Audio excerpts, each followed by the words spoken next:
Pinangalanan na ang 6 na suspect sa pamamaril sa 17 anyos na binatilyo sa Navotas.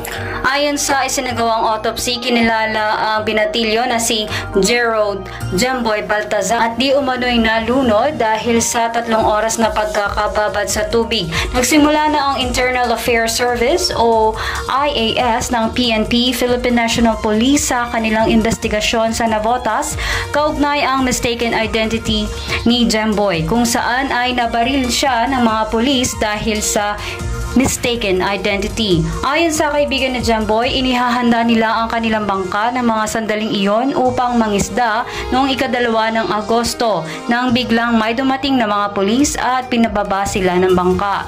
Itinaas nila ang kanilang mga kamay, ngunit patuloy pa din sa pamamaril ang mga pulis ayon sa kanyang kaibigan. Mas kaya nataranta po si Jemboy kaya bumaba po agad sa butas. Maya po bigla po nagmura yung naka-civilian.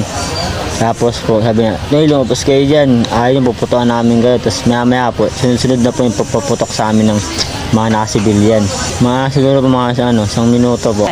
Inamin naman ng mga kapulisan ng Navotas na may pagkakamali sa kanilang grupo sa Police Navotas Substation 4. Madala umanong body-worn cameras ang mga pulis, ngunit hindi nagamit ng mga sandaling iyon.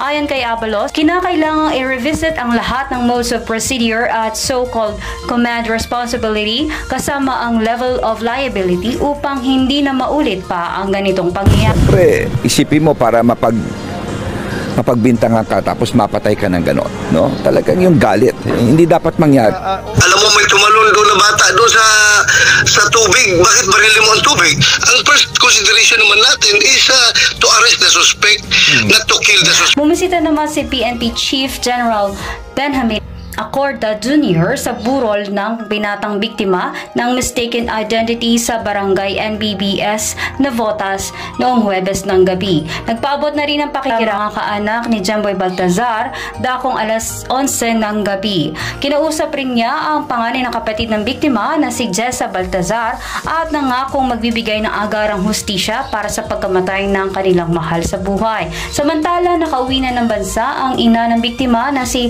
Rodaliza Baltazar na nagtatrabaho sa Doha, Qatar. Nangako ang DMW at OWA ng 100,000 pesos na tulong pinansyal para sa pamilya Baltazar. Sinalubong naman siya sa airport ni na DMW Officer in Charge at Undersecretary Bernard Olalia, Migrant Workers Undersecretary Hans Kakdak at Overseas Workers Welfare Administration or OWA na si Chief Arnel Ignacio. Ayon sa dalawang ahensya, sasagutin nila ang gastos sa pag-uwi ni Rodaliza, gayon din ang burol at libing ng kanyang anak.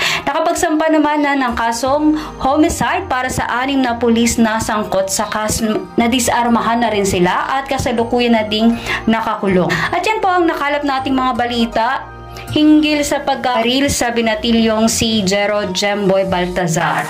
Ako po si Chris Elijah, nag-uulat para sa WLL.